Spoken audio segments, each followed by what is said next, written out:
ॐ नमो भगवते वासुदेवाय।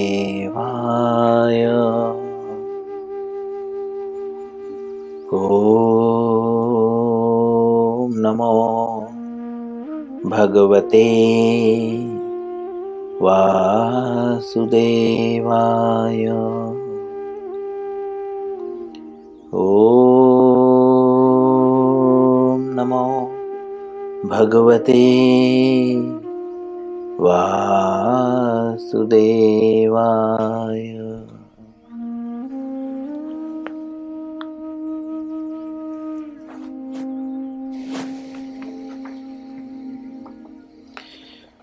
श्रीमद्भगवद गीता अध्याय 10। अध्याय का नाम है श्री भगवान का ऐश्वर्य। श्लोक संख्या 7। आज हम इस श्लोक के दूसरे दिन में हैं। आज इस श्लोक का दूसरा दिन है। हम कल भी ये श्लोक पढ़े थे और आज भी पुनः इसी श्लोक को पढ़ेंगे। कल हमने अनुवाद को समझा था। आज हम श्रील प्रभुपाद जी के द्वारा इस श्लोक को समझने का प्रयत्न करेंगे। क्योंकि आज इस श्लोक का दूसरा दिन है, इसीलिए हम शब्दार्थ न पढ़कर श्लोक पढ़ेंगे 3 बार, उसके बाद अनुवाद पढ़ेंगे और तात्पर्य में प्रवेश कर जाएंगे। सभी लोग प्रयत्न करें कि अपने सम्मुख भगवद गीता रखें और मेरे पीछे श्लोकों को उच्चारण करने का प्रयत्न करें यथाशक्ति। चाहे वह एक ही लाइन क्यों न पढ़ पाए, आधा ही लाइन क्यों न पढ़ पाए, एक वर्ड ही क्यों न पढ़ पाए,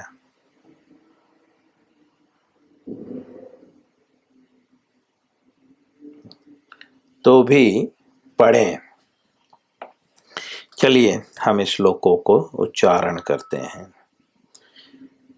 10वें अध्याय का 7वां श्लोक। हेतां विभूतिं योगं च मम यो वृत्ति तत्वतः सो विकल्पेन योगेन युज्यते नात्र संशयः। पुनः एतां विभूतिं योगं च मम यो वृत्ति तत्वतः सो विकल्पेन योगेन युज्यते नात्र संशयः। पुनः एतां विभूतिं योगं च मम यो वृत्ति तत्वतः सो विकल्पेन योगेन युज्यते नात्र संशयः।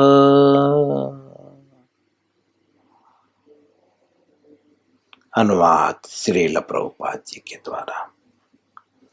जो मेरे इस ऐश्वर्य तथा योग से पूर्णतः आश्वस्त है, वह मेरी अनन्य भक्ति में तत्पर होता है। इसमें तनिक भी संदेह नहीं है। भगवान कह रहे हैं कि मेरी अनन्य भक्ति में, मतलब जो सिर्फ मेरी भक्ति करता है, उसके लक्षण क्या हैं? तो कहते हैं कि वो मेरे इस ऐश्वर्य तथा योग से पूर्णतः आश्वस्त होता है। ये भी भक्तों के लक्षण है एक तरह से। कैसे पहचाने कि भक्त कौन है? तो भक्त कौन है? जो भगवान के ऐश्वर्य तथा योगों से पूर्णतः आश्वस्त है। आश्वस्त का एक अर्थ यह भी होगा, हम किसी के प्रति कब आश्वस्त होते हैं? जब हम उसे जानते हैं, तब हम आश्वस्त होते हैं कि यह व्यक्ति यह कार्य कर सकता है। अब श्रील प्रभुपाद जी के द्वारा हम इस श्लोक को समझने का प्रयत्न करेंगे। श्रील प्रभुपाद जी तात्पर्य में कहते हैं, आध्यात्मिक सिद्धि की चरम परिणति है। आध्यात्मिक सिद्धि जो है, इसकी परम परिणति क्या है? तो बोलते हैं भगवत ज्ञान। परिणति मतलब लक्ष्य, उद्देश्य। जो आध्यात्मिक सिद्धि का जो चरम उद्देश्य है, वह क्या है? भगवत ज्ञान। भगवत ज्ञान को दो शब्दों में विभाजित करें तो भगवान के विषय में ज्ञान। ज्ञान का अर्थ जो है, जो आपको मटेरियल वर्ल्ड में भी ज्ञान प्राप्त करने का भौतिक अर्थ होता है कि थोड़ा सा सुख प्राप्त हो, इसीलिए व्यक्ति ज़्यादा से ज़्यादा ज्ञान प्राप्त करने का प्रयास करते हैं। हम बच्चों को भी कभी कभी डराते हैं, पढ़ो नहीं तो बहुत दुख मिलेगा, ज़्यादा पैसे नहीं कमा पाओगे, आगे नहीं बढ़ोगे तो, पढ़ोगे नहीं तो कुछ नहीं कर पाओगे। तो दूसरे शब्दों में भौतिक जगत में भी ज्ञान का तात्पर्य है कि सुख प्राप्त करना। लेकिन भगवान भगवत गीता में बोलते हैं, ये संसार जो है दुखालयम शाश्वतम, ठीक है, दुख का घर है। इसलिए भौतिक शरीर से संबंधित जो ज्ञान है, जिससे थोड़ा सा सुख प्राप्त होता है, इसको वास्तविक ज्ञान नहीं कहते हैं। वास्तविक ज्ञान क्या है? जो शरीर और आत्मा में भेद कर सके, है ना। शरीर क्या है, आत्मा क्या है, प्रकृति क्या है, काल क्या है, कर्म क्या है। देखिए, दूसरे शब्दों में जो आपको जन्म मृत्यु के चक्र से मुक्त कर सके, वह वास्तविक ज्ञान है। तो जन्म मृत्यु के चक्र से मुक्ति कब मिलेगी? तो भगवान भगवत गीता में कहते हैं, जन्म कर्म च मे दिव्यम मे वयोवृत्ति तत्वतः त्यक्त्वा देहम पुनर्जन्मम नेति मामेति सो अर्जुन। हे अर्जुन, वह व्यक्ति दोबारा इस संसार में नहीं जन्म लेता, क्योंकि जन्म है तो मृत्यु है, और जन्म और मृत्यु के बीच में जरा और व्याधि है।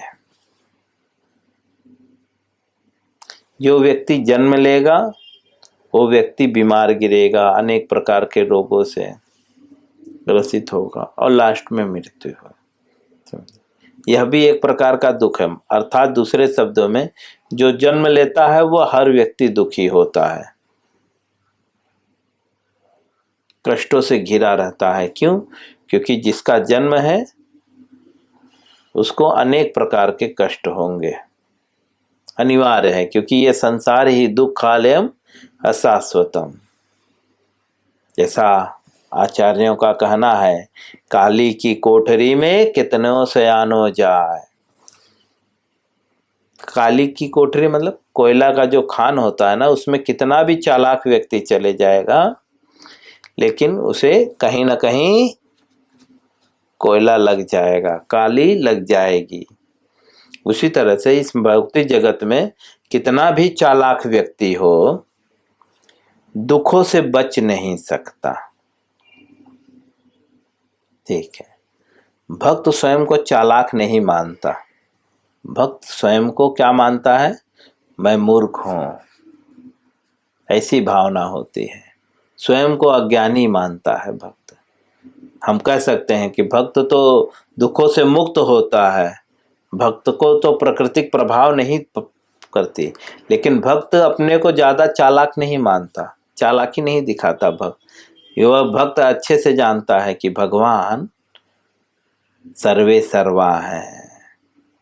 अपना दिमाग भक्त नहीं लगाता, जैसा भगवान कहते हैं बस चुपचाप वैसा करता जाता है।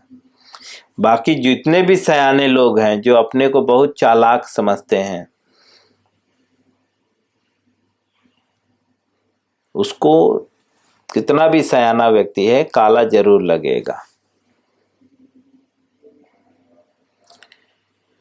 उसी प्रकार से जो वास्तविक ज्ञान है वह जन्म मृत्यु के चक्र से मुक्त करना है।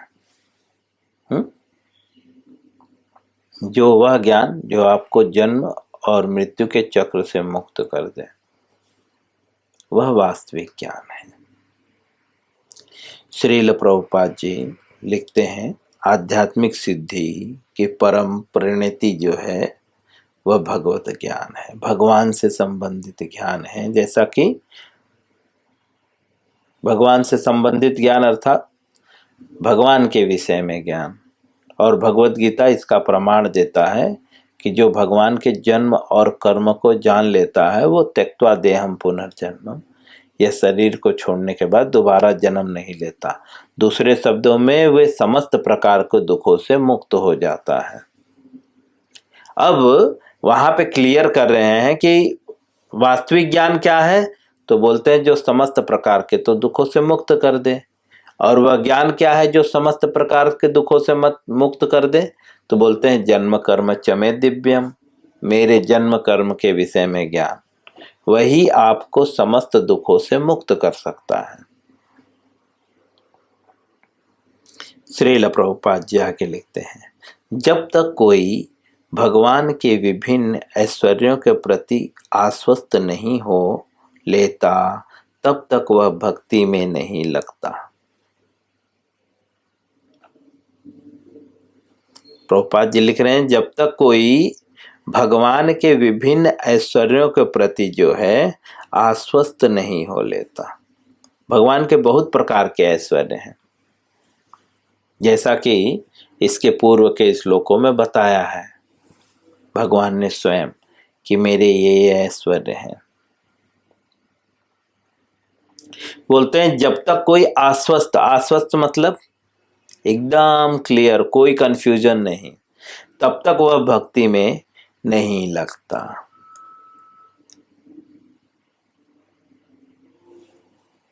यहां से यह क्लियर होता है हम भी भगवान को लेकर पूरी तरह आश्वस्त नहीं हैं।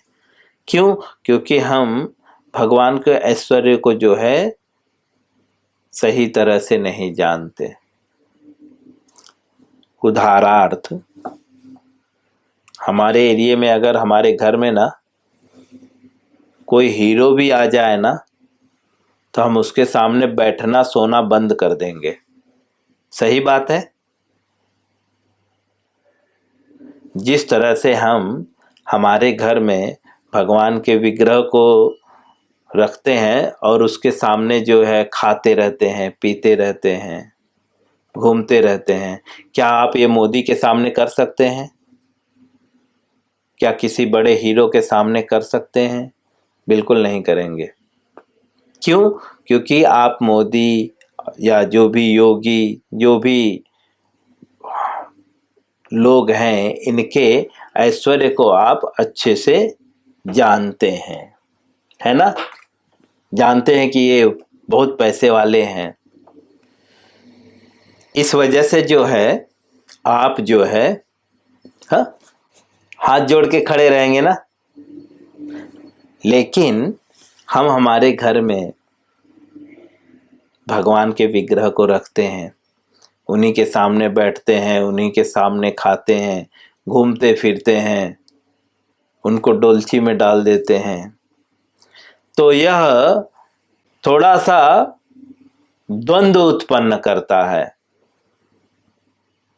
और यहां पे प्रश्न उठता है कि यहां पे जो प्रभुपाद जी लिख रहे हैं, भगवान की भक्ति में कौन लगता है? जो भगवान के ऐश्वर्य को जानता है।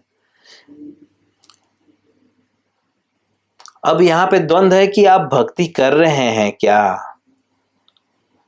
क्योंकि अगर आप भगवान के ऐश्वर्य को जानते तब आप उनके सामने खाते पीते क्या इस तरह से? हाँ, लेफ्ट राइट मारते? हाँ, हम तो नॉर्मल छोड़ दिए, भगवान तो छोड़ दीजिए, हमारे एरिया का अगर कोई एमएलए भी आ जाता है ना, तभी भी हम हाथ जोड़ के खड़े हो जाते हैं। थोड़ा भी कोई बच्चा आवाज करता बोलते हैं चुप, बाद में बात करेंगे, अभी एमएलए साहब आए हुए हैं। और हम हमारे घर में भगवान को लाए हुए हैं और उधर ही गाली गलौज, मारपीट, झगड़ा सब करते रहते हैं उनके सामने। तो यह यहाँ पे द्वंद्व उत्पन्न करता है कि आप भगवान के ऐश्वर्य को नहीं जानते, इसलिए आप ऐसा कर रहे हैं। एमएलए के ऐश्वर्य को जानते हैं, इसीलिए आप उसके सामने आपकी बोलती बंद होती है ना? तो एक शब्द में कहें तो अभी हम भगवान की भक्ति में लगे ही नहीं हैं। क्यों? क्योंकि भगवान की भक्ति में कौन लगता है? जो भगवान के ऐश्वर्य से पूरी तरह आश्वस्त होता है कि भगवान कितने बड़े हैं। इसीलिए शास्त्र कहता है कि पहले श्रवण करो, पहले आप जानो भगवान कितने बड़े पैसे वाले हैं, भगवान कितने ऐश्वर्यवान हैं।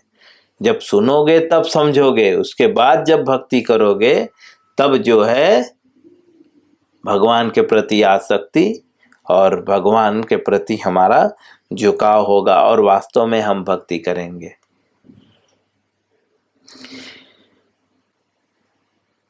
श्रील प्रभुपाद जी लिखते हैं, सामान्यतः लोग इतना तो जानते हैं कि ईश्वर महान है।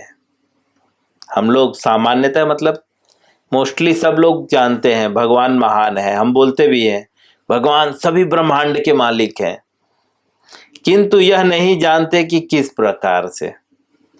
जैसे हम जानते हैं हीरो को कि वह महान व्यक्ति है, लेकिन ये भी जानते हैं किस प्रकार से महान है।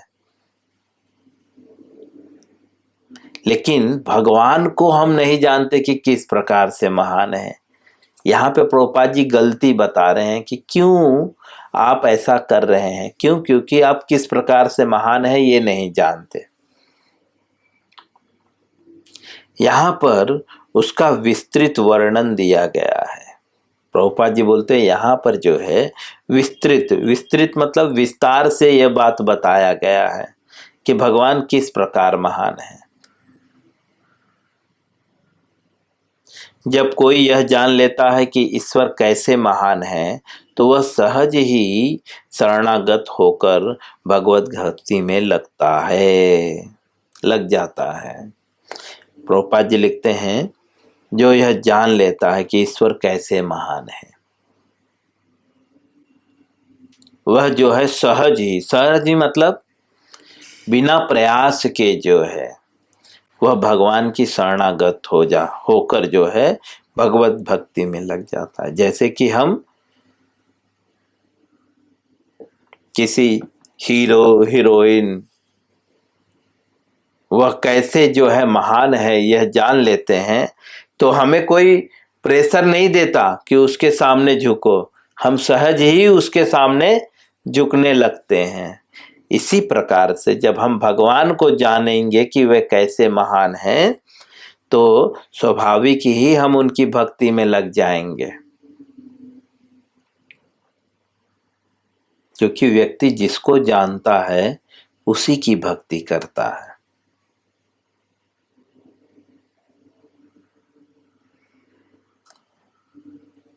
पत्नी की भक्ति कौन करता है? जो पत्नी को जानता है ना। किसी अन्य लड़की की भक्ति क्यों नहीं? भक्ति का तात्पर्य बिना स्वार्थ के उनकी सेवा, है ना। हम सामाजिक भाषा में प्रयोग भी करते हैं, ये पत्नी भक्त है ना। पत्नी भक्त मतलब पत्नी जो बोलती है बस वही करता है। इसी प्रकार से अनेक प्रकार के भक्त हैं, क्योंकि वह यह जानता है कि पत्नी ही मुझे सुख दे सकती है। या तो कोई मातृ भक्त होता है, कोई पितृ भक्त होता है, कोई लक्ष्मी भक्त होता है। अर्थात वह ये चीज को लेकर क्लियर होता है कि पैसे से ही मुझे भक्ति मिले, पैसे से ही मुझे सुख मिलेगा, इसीलिए वो लक्ष्मी भक्त होता है, पैसे का भक्त होता है।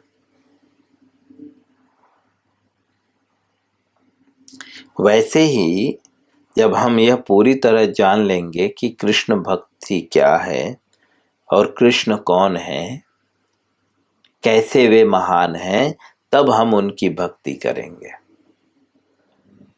तब हम उनकी भक्ति में लगेंगे। श्रील प्रभुपाद जी आगे लिखते हैं, भगवान के ऐश्वर्य को ठीक से समझ लेने पर शरणागत होने के अतिरिक्त कोई अन्य विकल्प नहीं रहता। अगर आप भगवान को ठीक से जान लिए तो शरणागत होने के अतिरिक्त अन्य कोई विकल्प नहीं है।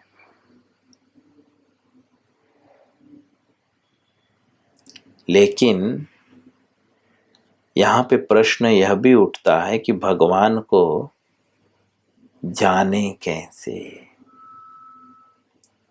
आप लोग बोल सकते हैं, प्रभु जी तो हम भगवान को नहीं जानते। ऑफ कोर्स हम नहीं जान रहे, हम जानते होते तो मैंने जैसे आपको उदाहरण दिया, हाँ, हम सामाजिक भाषा में ही अगर कोई एमएलए या कोई प्रधानमंत्री अगर हमारे क्षेत्र में आ जाए, हमारे घर में आ जाए, तो हमारी क्या दशा हो जाती है। हाथ जोड़ के पैर जोड़ के खड़े हो जाते हैं, आवाज भी नहीं निकलती, आपस के झगड़े को भूल जाते हैं, ठीक है, तेरा मेरा छोड़ देते हैं। और हम तो हमारे घर में गोपाल को लाकर विग्रह को रख के तेरा मेरा करते रहते हैं, गाली गलौज करते रहते हैं। यह लक्षण है कि आप नहीं जानते। क्योंकि जब एक मटेरियल व्यक्ति, बहुत छोटा व्यक्ति है, भगवान के सामने वह व्यक्ति एकदम छोटा है, उस व्यक्ति के लिए आपके मन में इतना कुछ है, तो भगवान के प्रति कितना कुछ होना चाहिए। क्योंकि हम नहीं जानते। यह बात अर्जुन को भगवान बताते हैं कि कैसे तुम जान सकते हो। तो कहते हैं भगवान कि गुरु के पास जाना होगा, तत्विद्धि पढ़ी प्रातः, जो उनको जानता है, तत्वदर्शिनः ज्ञानिनः तत्वदर्शिनः, जो भगवान के ज्ञान को जानता है, ऐसे व्यक्ति के पास जाना होगा। हमने एमएलए, मंत्री, इन सब के हीरो, उनको कैसे जाना? सुन के ना, सुन के जाना। और किससे सुना? जो उनको जानता है अच्छे से। उसी प्रकार से जब हम ऐसे व्यक्ति के पास जाएंगे जो ईश्वर को जानता है, तब जो है हम भी ईश्वर को जानने लगेंगे। और जब हम ईश्वर को जानने लगेंगे तो हमारे पास शरणागति के अतिरिक्त अन्य कोई विकल्प नहीं होगा। क्यों? क्योंकि वास्तव में सुख भगवान की शरणागति में ही है। मैं यहीं पे विराम दूंगा, इसके आगे हम कल पढ़ेंगे। हरे कृष्णा।